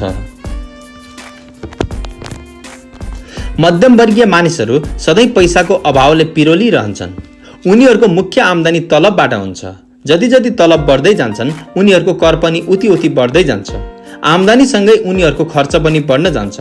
त्यसकारण यसलाई मुसादौड भनिएको हो। यी मानिस आफ्नो घरलाई मुख्य सम्पत्ति ठान्छन्, त्यसैले आम्दानी दिलाउने सम्पत्तिमा लगानी गर्दैनन्। मध्यमवर्गीयहरूलाई पैसाको अभाव किन हुन्छ यो चित्रले बताउँछ। आजको ऋणदार समाजले दुई कुरालाई मान्छ। पहिलोले आफ्नो घर नै एउटा लगानी मान्छ। दोस्रोले तलब बढ्नासाथ खर्च पनि बढ्नुपर्छ वा एउटा ठुलै घर किन्नुपर्छ भन्ने मान्छ। बढ्दै गएको खर्चको कारण परिवार धेरै ऋणमा फस्छ र उनीहरूले आफ्नो अभावको सामना गर्नुपर्ने हुन्छ, जबकि उनीहरूको जागिरमा राम्रो प्रगति र तलबमा पनि वृद्धि हुँदै गइरहेको हुन्छ। यसलाई हाई रिस्क लिभिङ वा उच्च जोखिमयुक्त जीवनशैली भनिन्छ। यसो हुनुको कारण उनीहरूमा पैसाको ज्ञान नहुनु हो। सन् 1990 को दशकमा जागिरहरूमा भारी कटौती हुन पुग्दा प्रष्ट रूपमै मध्यमवर्गीय मानिस पैसाको मामिलामा कति असुरक्षित हुन्छन् भन्ने जानकारी हुन पुग्यो। अचानक कम्पनी पेन्सन योजनाको ठाउँमा 401 प्लान आइसकेको छ। सामाजिक सुरक्षा निश्चित रूपले सङ्कटग्रस्त छ र यसलाई अवकाशपछिको सहारा बनाउन सकिने अवस्था छैन। मध्यम वर्गमा अस्तव्यस्तताको स्थिति उत्पन्न भइसकेको छ। राम्रो कुरा के हुँदैछ भने धेरै मानिसले यस घबराहटको स्थिति बुझिसकेका छन्, त्यसैले उनीहरूले स्थायी सम्पत्ति किन्न सुरु गरेका छन्। लगानीमा भएको वृद्धिले गर्दा हामीले शेयर बजारमा यति धेरै द्रुतता देखिरहेका छौँ। आज मध्यम वर्गको बढ्दो मागलाई पूरा गर्नका लागि नयाँ नयाँ स्थायी सम्पत्ति बन्दै गइरहेका छन्। स्थायी सम्पत्ति यस कारणले लोकप्रिय छन् किनभने यिनीहरू सुरक्षाका प्रतीक हुन्। औसत रूपले स्थायी सम्पत्ति किन्नेहरू जागिरमा, कर र मोर्गेज भुक्तानीमा, आफ्नो सन्तानको क्याम्पस शुल्कको लागि पैसा बचाउनमा र आफ्नो क्रेडिट कार्डको हिसाब बुझाउनमै व्यस्त छन्। उनीहरूसँग लगानी गर्ने कला सिक्नको लागि अलिकति पनि समय छैन, त्यसैले उनीहरू स्थायी सम्पत्तिको म्यानेजरको योग्यतामा विश्वास गर्छन्। किनभने स्थायी सम्पत्तिले कैयौं प्रकारको लगानी गर्छ, त्यसकारण उनीहरूलाई आफ्नो पैसा सुरक्षित छ भन्ने लाग्छ। किनभने यो धेरै क्षेत्रमा बाँडिएको या छरिसकेको छ। पढे लेखेका मध्यम वर्गीय समूहले स्थायी सम्पत्ति दलाल र लगानी डिजाइनरको डाइभर्सिफाइड सिद्धान्तलाई सही मान्छन्। त्यो सिद्धान्त हो सुरक्षित हुनुहोस्, जोखिमबाट बच्नुहोस्।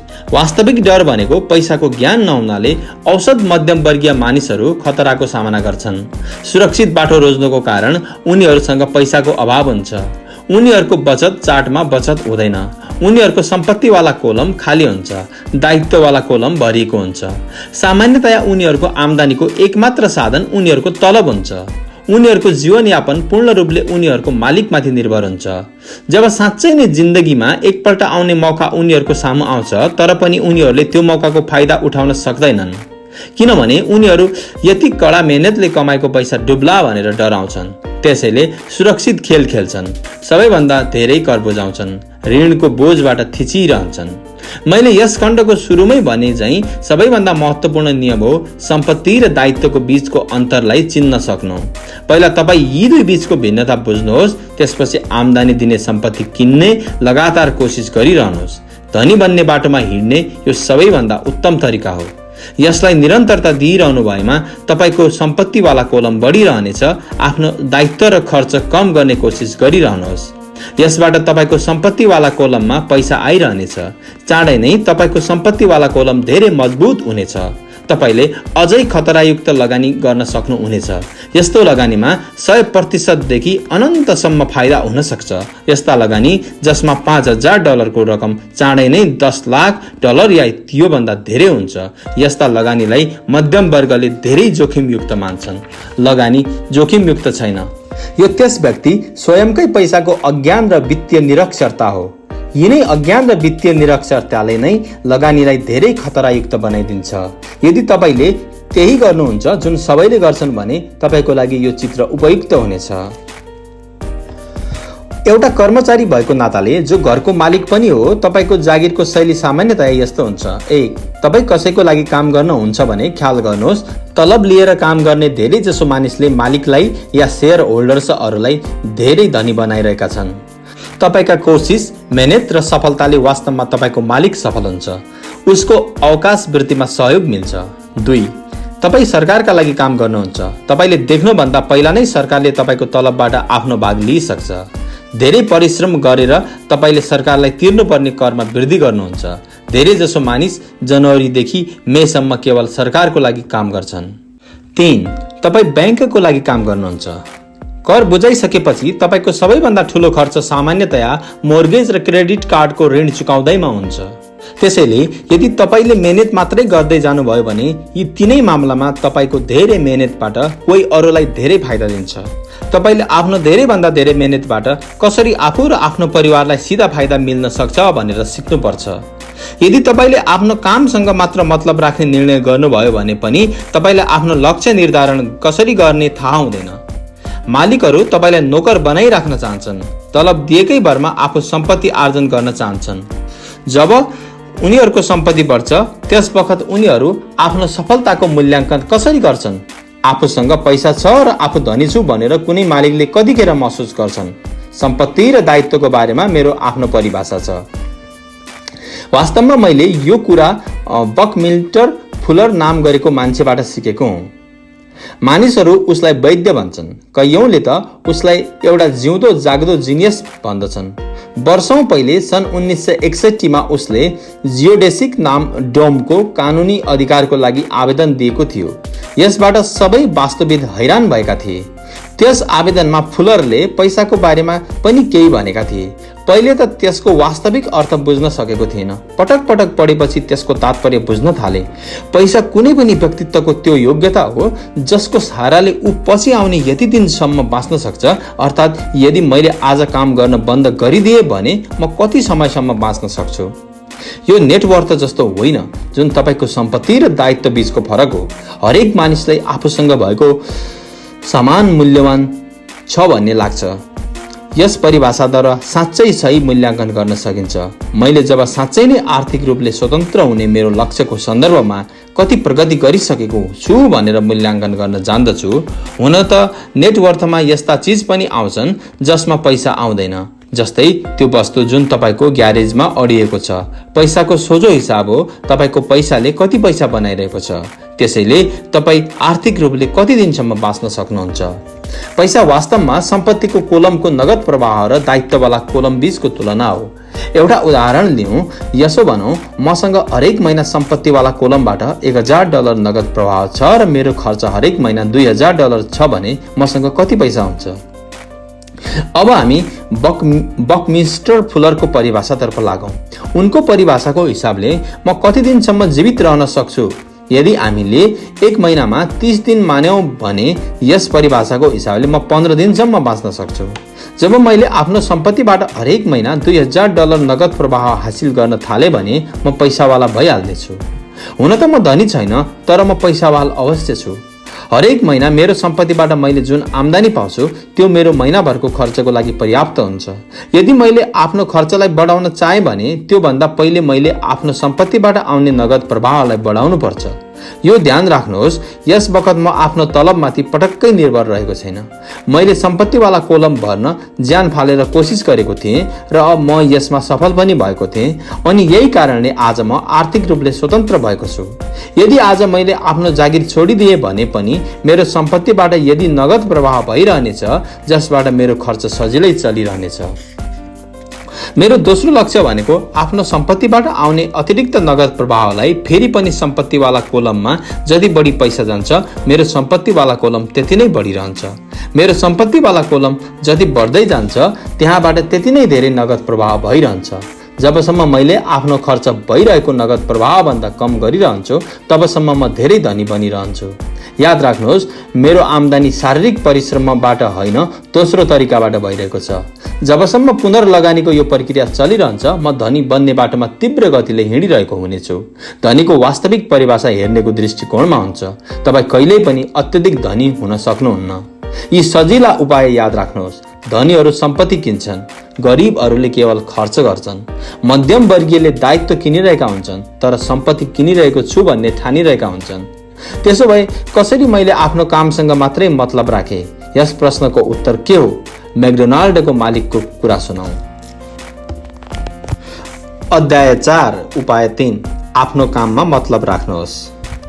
सन् 1974 मा अस्टिनमा रहेको टेक्सास विश्वविद्यालयमा MBA को कक्षालाई आफ्नो अनुभव सुनाउन मैकडोनाल्डका मालिक रे क्रकसँग आग्रह गरियो। मेरा हितैषी अभिन्न मित्र किथ किनङ्गम पनि त्यहाँ MBA गर्दै थिए। धेरै राम्रो र प्रेरणादायी चर्चाका साथ कक्षा सकियो। विद्यार्थीले रेसँग आफ्नो मनपर्ने बारका बियरको लागि जानुहुन्छ कि भनेर सोधे। रे जान तयार भए। जब सबैको हातमा बियर आयो रेले सोधे, मेरो वास्तविक व्यवसाय के हो? सबैजना हाँसे। धेरैलाई सायद रेले ठट्टा गरिरहेका होलान् भन्ने लाग्यो। कसैले पनि जवाब दिएनन्। रेले दोस्रो पल्ट प्रश्न गरे, तिमीहरूको बुझाइमा मेरो व्यवसाय के हो? MBA का सबै विद्यार्थी फेरि हाँसे।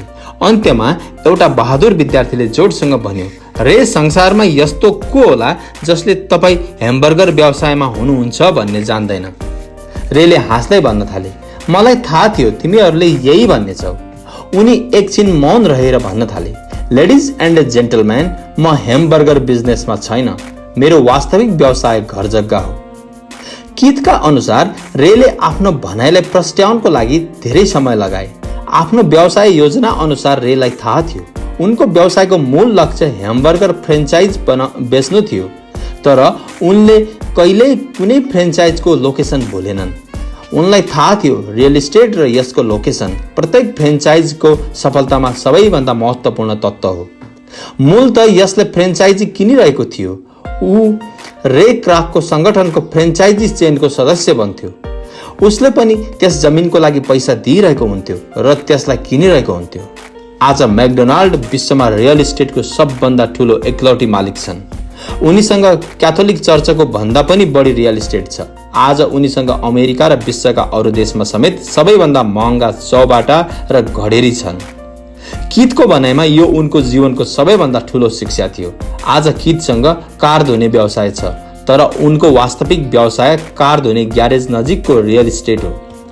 अघिल्लो अध्यायको अन्त्यमा मैले भनेको थिएँ, धेरै जसो मानिस अर्काको लागि काम गर्छन्, केवल आफ्नो लागि काम गर्दैनन्। उनीहरू पहिला कम्पनीको मालिकको लागि काम गर्छन्, त्यसपछि करको कारण सरकारको लागि काम गर्छन् र अन्तिममा ब्याङ्कको लागि काम गर्छन् जुन उसको कमाइको मालिक हुन्छ। जब हामी साना थियौँ त्यति बेला हाम्रो छेउछाउमा मैकडोनाल्डको कुनै पनि आउटलेट थिएन। यद्यपि मेरो धनी बुवा माइक र मलाई त्यही उपाय सिकाइदिएका थिए जुन कुरा युनिभर्सिटीमा रे क्रकले सिकाएका थिए। यही कुरा धनीहरूको 3 नम्बरको रहस्य हो आफ्नो कामसँग मतलब राख्नुहोस्। मानिसहरूको जिन्दगीमा पैसाको अभाव हुनुको कारण उनीहरू आफ्नो सारा जिन्दगी अर्काका लागि काम गरिरहन्छन्। कयौं मानिससँग जिन्दगीभरि काम गरिसकेपछि पनि आफ्नो लागि केही बाँकी रहेको हुँदैन। एकपटक फेरि एउटा चित्र 1000 शब्द बराबर हुन्छ भन्ने बुझौं। यहाँ एउटा आम्दानी र बचतको सूचीको चित्र दिइएको छ जुन रे क्रकको सल्लाहको सबैभन्दा राम्रो उदाहरण हो। तपाईको व्यवसाय। हाम्रो वर्तमान शिक्षा पद्धतिले आजका युवामा प्राज्ञिक कुशलता विकसित गरेर उनीहरूलाई राम्रो जागिर दिलाउनको लागि तयार गर्छन्। उनीहरूको जिन्दगी तलबको चारैतिर वा आम्दानीवाला कोलमको वरिपरि हुन्छ। धेरै प्राज्ञिक शिक्षा हासिल गरिसकेपछि उनीहरू आफ्नो व्यावसायिक दक्षता अभिवृद्धिको लागि पनि उच्च शिक्षा हासिल गरिरहन्छन्। इन्जिनियर, वैज्ञानिक, शेफ, पुलिस अफिसर, कलाकार, लेखक इत्यादि बन्नको लागि पढ्छन्। उनीहरूको व्यावसायिक योग्यताले उनीहरूलाई काम गर्ने र पैसा कमाउने अवसर दिन्छ, तर याद राख्नुहोस् उनीहरू पैसाको लागि काम गर्छन्। तपाईको प्रोफेसन काम र तपाईको बिजनेस व्यवसायमा धेरै ठुलो फरक छ। म प्राय मानिसहरूसँग सोध्ने गर्छु, तपाईको बिजनेस के हो? उनीहरू भन्छन्, म एक बैंकर्स हुँ। फेरि म उनीहरूसँग सोध्छु, के तपाईँ बैंकको मालिक हो? सामान्यतः उनीहरूको जवाब हुन्छ, होइन, म त्यहाँ काम गर्छु। यसरी उनीहरूले प्रोफेसन र बिजनेसलाई एउटै बुझेका छन्। उनीहरूको प्रोफेसन बैंकर हुन सक्छ, तर आफ्नो बिजनेस केही पनि छैन। रे क्रकले आफ्नो प्रोफेसन र आफ्नो बिजनेस बीचको अन्तरलाई धेरै राम्रोसँग जान्दथे। उनको प्रोफेसन सधैँ एउटै थियो, उनी एउटा सेल्सम्यान थिए। एक समयमा उनी मिल्क शेकका लागि मिक्सचर बेच्थे। केही समयपछि उनले ह्यामबर्गर फ्रेन्चाइजी बेच्न थाले।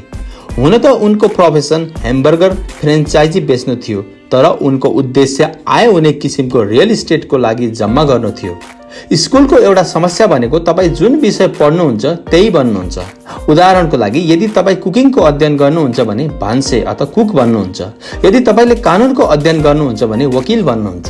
यदि अटो मेकानिक्स अध्ययन गर्नुहुन्छ भने तपाईँ मेकानिक बन्नुहुन्छ। जे पढ्यो त्यही बन्नुको कारण मानिसहरू आफ्नो कामसँग मतलब राख्न बिर्सन्छन्। उनीहरू आफ्नो सारा जीवन अर्काको काममा ध्यान दिएर बिताइदिन्छन्, यसरी अरूलाई धनी बनाउँछन्। आर्थिक रूपले सुरक्षित हुनको लागि मानिसले आफ्नो कामसँग मतलब राख्न जरुरी छ। तपाईको बिजनेस सम्पत्तिवाला कोलमको वरिपरि घुम्छ, जुन तपाईको आम्दानीवाला कोलमको विपरीत हुन्छ। जस्तो मैले पहिले नै भनिसकेको छु, 1 नम्बरको नियम सम्पत्ति र दायित्व बीच भिन्नता जान्नुमा हुन्छ। त्यसपछि सधैँभरि सम्पत्ति किन्नुपर्छ। धनीहरूले आफ्नो सम्पत्तिवाला कोलममा ध्यान दिन्छन् भने बाँकी सबैले आफ्नो आम्दानी स्टेटमेन्टमा। त्यसैले धेरै जसो सुनिन्छ, मलाई धेरै तलब आवश्यक छ, बरु मलाई बढुवा चाहिएको छ। म फेरि एकपल्ट कलेज भर्ना भई पढ्नेछु, किनभने मैले राम्रो जागिर पाउन सकौँ। पार्ट टाइम काम पाइए पनि हुन्थ्यो, किनभने मेरो हप्तामा 2 दिन अफिस बिदा हुन्छ। मैले धेरै तलब भएको जागिर पाएको छु। कैयौं समूहमा यो समझदारीपूर्ण विचार हो। यदि तपाईले रे क्रकका कुरा बुझ्नु भएको छ भने उसले भने जसरी आफ्नो कामसँग मतलब राखिरहनु भएको छैन। यी सबै विचारले आफ्नो ध्यान पूर्ण रूपमा आम्दानीवाला कोलममा केन्द्रित गरिएको छ। यदि अतिरिक्त धनको उपयोग आम्दानी बढाउनेवाला सम्पत्ति किन्नमा गरिन्छ भने मात्रै त्यो व्यक्ति आर्थिक रूपले सुरक्षित हुन सक्छ। गरिब र मध्यम वर्गका धेरै जसो मानिस आर्थिक रूपले पुरातनपन्थी हुन्छन्, अर्थात् उनीहरूको कुनै आर्थिक आधार नभए तापनि यस्तो मान्यता राख्छन्, म जोखिम उठाउन सक्दिन। उनीहरू आफ्नो जागिरसँग टाँसिएका हुन्छन् र खेल सुरक्षित तरिकाले खेल्छन्। जब कम्पनीको संख्या वा आकार घट्न थाल्छ अनि लाखौं करोडौं मानिसलाई थाहा हुन्छ जसलाई उनीहरूले आफ्नो सबैभन्दा ठूलो सम्पत्ति मान्थे, अर्थात् उनीहरूको घर, त्यसले उनीहरूलाई जिउँदै मारिरहेको छ। जब उनीहरूको जागिर चट हुन्छ, उनीहरूको घर नामक सम्पत्तिले हरेक महिना उनीहरूको खल्तीबाट पैसा घटाइरहेको हुन्थ्यो। उनीहरूको दोस्रो सम्पत्ति कारले पनि उनीहरूलाई जिउँदै मारिरहेको हुन्थ्यो। ग्यारेजमा राखेको $1000 किनेको गोल्फ क्लब अफ $1000 थिएन। जागिरको सुरक्षा नहुनाले अब उनीहरूसँग जीवनयापनको लागि कुनै आधार रहँदैन। उनीहरूले जुन कुरालाई सम्पत्ति मानेका थिए, पैसाको संकटको बेलामा तिनले कुनै पनि सहयोग गर्न सक्दैनन्। मलाई लाग्छ हामी मध्ये धेरै जसोले घर किन्न या कार किन्नको लागि बैंकबाट लोनको लागि आवेदन फारम भरेका छौं। नेटवर्थ खण्डमा निहाल्नु धेरै रोचक हुन्छ, किनभने यसबाट बैंकिङ र अकाउन्टिङसम्म कुन चीजलाई सम्पत्ति मानिन्छ भन्ने थाहा पाउन सकिन्छ। एक दिन मैले ऋण लिनको लागि एउटा बैंकमा निवेदन दिएँ। त्यहाँ मैले आफ्नो गल्फ क्लब, मेरा संकलित चित्रकला, पुस्तक, स्टेरियो, टेलिभिजन, अलमारी सुट्स, हाते घडीहरू, जुत्ता र आवश्यक चीजलाई सम्पत्तिवाला कोलममा देखाइदिए। ऋण अधिकृतले मेरो ऋणको आवेदनलाई अस्वीकार गरिदिए, किनभने मेरो धेरै जसो लगानी रियल इस्टेटमा थियो। मैले अपार्टमेन्ट हाउसेसबाट धेरै कमाइरहेको कुरा लोन कमिटीको लागि गौण भयो। उनीहरूले मेरो सामान्य जागिर पनि नभएको र उनीहरूको ऋण तिर्ने पैसा कहाँबाट आउँछ भनी बुझ्न चाहन्थे। उनीहरूले मेरो अलमारी, सुट्स, गोल्फ क्लब या आर्ट कलेक्सनको बारेमा कुनै प्रश्न नै गरेनन्। जब तपाईँ स्ट्यान्डर्ड प्रोफाइलमा फिट भइसक्नु भएको हुन्न, त्यस्तो बेला जिन्दगी कैयौं पल्ट जटिल हुन जान्छ। म प्रत्येक पल्ट झस्किने गर्छु किनभने कसैले भन्दै गरेको सुन्छु उनीहरूको नेटवर्थ $10 लाख छ या $1 लाख या यस्तै अरू नै कुनै संख्या। नेटवर्थ सठिक नहुनुको खास कारण जुन समयमा तपाईँ आफ्नो सम्पत्ति बेच्न सुरु गर्नुहुन्छ तपाईले प्राप्ति रकमबाट कर बुझाउनु पर्छ। यति धेरै मानिसले आफैलाई पैसाको गहिरो संकटमा पार्छन्। जब उनीहरूको आम्दानी कम हुन्छ पैसा जुटाउनको लागि उनीहरूले आफ्नो सम्पत्ति बेच्छन्। पहिलो त उनीहरूको व्यक्तिगत सम्पत्ति बचत चार्टमा देखाइएको भन्दा निकै कम हुन्छ। यदि सम्पत्ति बेच्दा कुनै फाइदा हुन्छ नै भने पनि त्यसमाथि कर लगाइन्छ। यसरी एकपल्ट फेरि सरकारले आफ्नो भाग फाइदाबाट लिइहाल्छ। तपाईले ऋणबाट उम्कन जुटाइएको रकमलाई कम गरिदिन्छ। आफ्नो कामसँग मतलब राख्न सुरु गर्नुहोस्। दैनिक जागिर पनि गरिरहनुहोस् र वास्तविक सम्पत्ति किन्न पनि सुरु गर्नुहोस् जसको मूल्य एकपल्ट घर ल्याउँदा कम हुन जान्छ। त्यस्ता व्यक्तिगत चीज वा दायित्वबाट बच्नुहोस्। तपाईले एउटा कार सोरुमबाट निकालेर बाहिर लैजान साथ 26% मूल्य कम भइहाल्छ। यो साँचो अर्थमा सम्पत्ति होइन। हुन त तपाईका बैंकरले पनि यसलाई सम्पत्ति मान्छन्। मेरो $400 को नयाँ टाइटेनियम घडी किनेको केही मिनेट पछि नै $150 बराबरमा झरिसकेको थियो। आफ्नो खर्च घटाउनु, दायित्व घटाउनु र मेहनतपूर्वक ठोस सम्पत्तिको आधारशिला तयार गर्नु नै वयस्कहरूको लागि उचित हुन्छ। अझै घर नछाडेका युवालाई सम्पत्ति र दायित्व बीचमा फरक छ भनेर सिकाउन आवश्यक हुन्छ। घर छोड्नुभन्दा पहिले नै उसलाई सम्पत्तिवाला कोलम बढाउनमा प्रेरित गर्नुपर्छ। उनीहरूले घर छोड्नु, विवाह गर्नु, घर किन्नु, बच्चा पाउनु, अन्तत आर्थिक समस्यामा फस्नु, जागिरलाई जोडले समातेर राख्नु र हरेक चिजलाई उधारोमा किन्नु पूर्व यी दुई बीच अन्तर बुझ्नुपर्छ। मैले धेरै युवा दम्पति देखेको छु जसले विवाह गरिहाल्छन् र लामो समयसम्म आफैलाई यस्तो जालमा फसाउँछन् जसबाट उनीहरू धेरै वर्षसम्म ऋणमुक्त हुन सक्दैनन्। जागिरको बावजुद लामो समयसम्म ऋणबाट बाहिरिन सक्दैनन्। जब कान्छो छोरा पनि घर छोडेर जान्छ तब धेरै जसो मानिसलाई आफूले अवकाश वृत्तिको पूरा बन्दोबस्त नगरेको महसुस हुन थाल्छ। उनीहरूले केही रकम छुट्टै राख्न अब सुरु गर्छन्। फेरि उनीहरूका आफ्ना आमा बुवा बिरामी पर्छन् र उनीहरूमाथि नयाँ जिम्मेवारी आइपर्छ। त्यसो भए मैले तपाईँ या तपाईँको बालबच्चालाई कस्तो प्रकारको सम्पत्ति संग्रह गर्ने प्रेरणा दिइरहेको छु त? संसारमा वास्तविक सम्पत्ति मेरो लागि कैयौं प्रकारका हुन्छन्। 1. यस्तो व्यापार जसलाई मेरो उपस्थितिको आवश्यकता पर्दैन। म त्यसको मालिक भने हुन्छु तर त्यसलाई अरूले नै चलाउँछन्। यदि मैले त्यहाँ काम गर्नु पर्यो भने यो मेरो बिजनेस हुने छैन, यो त मेरो जागिर हुनेछ। 2. स्टक। 3. बन्ड। 4. Mutual fund. 5. आम्दानी हुने खालको रियल इस्टेट। 6. नोट्स। 7. बौद्धिक सम्पत्ति जस्तै संगीत, पटकथा, प्रतिलिपि, अधिकार इत्यादिबाट पाइने रोयल्टी। 8. यस्तो हरेक चीज जो मूल्यवान छन्, जसले आम्दानी दिन्छ र जसको मूल्य बढ्छ, साथै जसको बजार तयार छ। जब म सानै थिएँ मेरो पढे लेखेका बुवाले मलाई एउटा सुरक्षित जागिर खोज्ने सल्लाह दिनुभयो। अर्कोतिर मेरो धनी बुवाले मलाई आफूलाई मन पर्ने सम्पत्ति जम्मा गर्ने पार्ने सल्लाह दिनुभयो। यदि तिमीले यसलाई मन पराउन सकेनौ भने यसमाथि ध्यान दिन सक्ने छैनौ। महल र जमिनसँग मेरो मोह भएकाले म रियल इस्टेट जम्मा गर्छु। म यी कुरा खरिद गर्न पनि मन पराउँछु किनभने मैले प्रत्येक दिन यसलाई निहाल्न पाउँछु। जब समस्याहरू आउँछन् ती त्यति खराब हुँदैनन्, जसका कारण घर जग्गा कारोबार प्रति मेरो मोह कम होस्। जुन मानिसहरू रियल इस्टेटलाई घृणा गर्छन् उनीहरूले यसलाई किन्नु हुँदैन।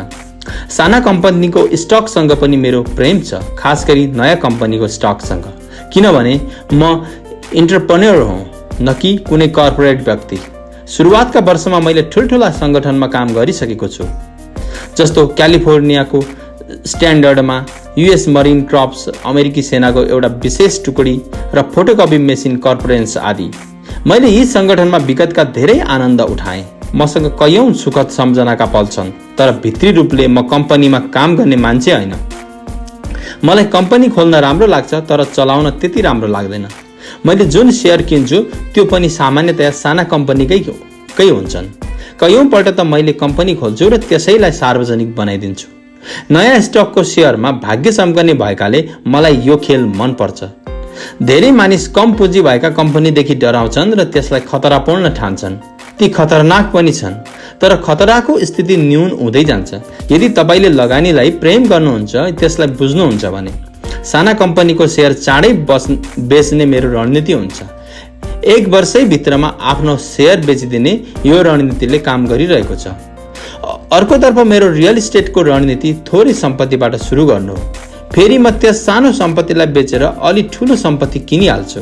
यसरी आफ्नो फाइदाबाट कर बुझाउन बचिरहन्छु। यसबाट सम्पत्तिको मूल्यमा नाटकीय वृद्धि हुन्छ। मैले सामान्यतया रियल इस्टेटलाई 7 वर्षभन्दा कम समयसम्म आफूसँग राख्छु। वर्षौंसम्म जब म मरिन क्रप्स र फोटोकपी मेसिनमा थिएँ त्यतिन्जेलसम्म पनि मैले धनी बुवाले मलाई सिकाउनु भए जस्तै गरेँ। म आफ्नो दिनभरिको जागिर पनि गर्थेँ, तर म आफ्नो कामसँग मतलब राख्थेँ। आफ्नो सम्पत्तिवाला कोलम बढाउन केही न केही गरिरहन्थे। म रियल इस्टेट र साना स्टकको खरिद बिक्री पनि गर्थेँ। धनी बुवाले मलाई सधैँ पैसाको महत्त्वमाथि जोड दिनुभएको थियो। जति राम्ररी मैले लेखा र नगद व्यवस्थापनलाई बुझ्थेँ त्यति नै राम्ररी मैले लगानीको विश्लेषण गर्न सक्थेँ र अन्त्यमा आफ्नै कम्पनी सुरु गर्न सक्थेँ अनि त्यसमा सफल बन्न सक्थेँ। जुन मानिसहरू पहिलेदेखि नै सोचिरहेका छैनन् उनीहरूलाई म आफ्नो कम्पनी बनाउन प्रोत्साहित गर्दिन। कम्पनी चलाउन कति झन्झट हुन्छ भन्ने म जान्दछु, त्यसैले तपाईँ त्यस झन्झटमा नफस्नुहोस्। धेरै जसो समय पनि आउँछ जब मानिसहरूले रोजगारी पाउँदैनन् अनि उनीहरूको लागि कम्पनी खोल्नु नै एकमात्र विकल्प हुन जान्छ। तर सफलताको अवसर धेरै कम छ। 10 मध्ये 9 कम्पनीहरू बचेका हुन्छन्। त्यसमा पनि 10 मा 9 कम्पनी पछिल्लो 5 वर्षभित्र बन्द हुन्छन्। त्यसैले यदि तपाईमा पहिलेदेखि नै कम्पनी सुरु गर्ने इच्छा छ भने मात्रै म सल्लाह दिन सक्छु, नत्र आफ्नो दैनिक जागिर गरिरहनुहोस् र आफ्नो काममा मतलब राख्नुहोस्। मैले आफ्नो कामसँग मतलब राख्नुहोस् भन्नुको अर्थ तपाईँ आफ्नो सम्पत्तिवाला कोलमलाई धेरै बलियो बनाइरहनुहोस् भन्ने हो।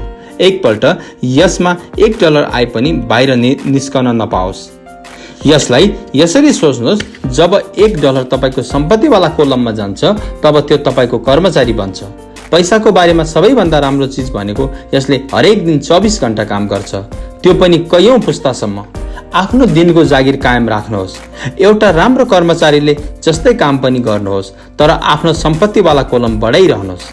जब तपाईको नगद प्रवाह बढ्छ तपाईले आफ्नो विलासिताको वस्तु किन्न सक्नुहुन्छ। एउटा महत्त्वपूर्ण तथ्य के हो भने धनीहरू आफ्नो विलासिताको वस्तु सबैभन्दा पछि किन्छन्। गरिब र मध्यमवर्गीय मानिस आफ्नो विलासिताका वस्तु सबभन्दा पहिले किन्छन्। गरिब र मध्यमवर्गीय मानिस प्राय ठुलो घर, हिरा, पन्ना, गरगहनाहरू यसकारण किन्छन् ताकि उनीहरू धनी देखिउन्। उनीहरू धनाढ्य देखिन्छन् तर उधारोको दलदलभित्र भासिँदै जान्छन्। ती मानिसहरू जो पुर्ख्यौलीबाट नै पैसा बाल्छन्, लामो समयदेखि धनी छन्, उनीहरू आफ्नो सम्पत्तिवाला कोलमलाई सबैभन्दा पहिले नै बनाउँछन्। त्यसपछि मात्र सम्पत्तिवाला कोलमबाट भएको आम्दानीले विलासिताका चिज किन्छन्। गरिब र मध्यमवर्गीय मानिस आफ्नो रगत पसिनाको कमाई र छोराछोरीको भविष्यको आधारको मूल्यबाट विलासिताका चिज किन्छन्। साँचो विलासिता वास्तविक सम्पत्तिमा लगानी गर्ने र त्यसलाई विकसित गर्ने प्रोत्साहन हो। उदाहरणको लागि जब मेरी श्रीमती र मसँग हाम्रो अपार्टमेन्ट र हाउसेसबाट अतिरिक्त पैसा आउन थाल्यो अनि उनी बजारमा गइन् र आफ्नो लागि मर्सिडिज कार किनेर ल्याइन्। यसमा अलिकति पनि मेहनत साथै जोखिम थिएन, किनकि अपार्टमेन्ट हाउसको कारणले उनले कार किनेकी थिइन्। तर उनलाई यसको लागि 4 वर्षसम्म पर्खनु परेको थियो। जब रियल इस्टेट पोर्टफोलियो बढिरहेको थियो र यसले यति धेरै फाइदा दियो जसबाट कार किन्न पर्याप्त हुन्थ्यो। तर मर्सिडिजको यो विलासिता एउटा साँचो पुरस्कार हो, किनभने उनले आफ्नो सम्पत्तिवाला कोलमलाई सही ढङ्गले बढाउन जान्दछु भन्ने प्रमाणित गरिदिएकी थिइन्। धेरैजसो मानिस इच्छा लाग्नासाथ सोच विचारै नगरी ऋणमा कार या अन्य कुनै विलासिताको वस्तु किनिहाल्छन्। हुन सक्छ उनीहरू जिन्दगीबाट वाक्क दिक्क भइसकेकाले एउटा नयाँ खेलौनाको आवश्यक भएको होला। पछि ऋण गरेर इच्छापूर्ति गर्न त्यो इच्छाइएको वस्तुप्रति उसको घृणा पैदा हुन जानेछ, किनभने त्यस वस्तुको लागि जुन ऋण लिएको हुन्छ त्यो एउटा भार बन्छ। एकपल्ट तपाईँ आफ्नो व्यवसाय बनाउन त्यसमा लगानी गर्ने समय निकाल्न सक्नुहुन्छ भने तपाईँ पनि त्यस जादुको छडीलाई घुमाउन सक्नुहुन्छ, जुन धनीहरूको सबैभन्दा ठुलो रहस्य हो। यस रहस्यले धनीहरूलाई भिडबाट सबैभन्दा अगाडि राखिदिन्छ। आफ्नो काममा मतलब राख्नाले तपाईलाई त्यस बाटोमा हिँड्ने इनाम प्राप्त हुन्छ जुन बाटो धनीहरू हिँडिरहेका हुन्छन्।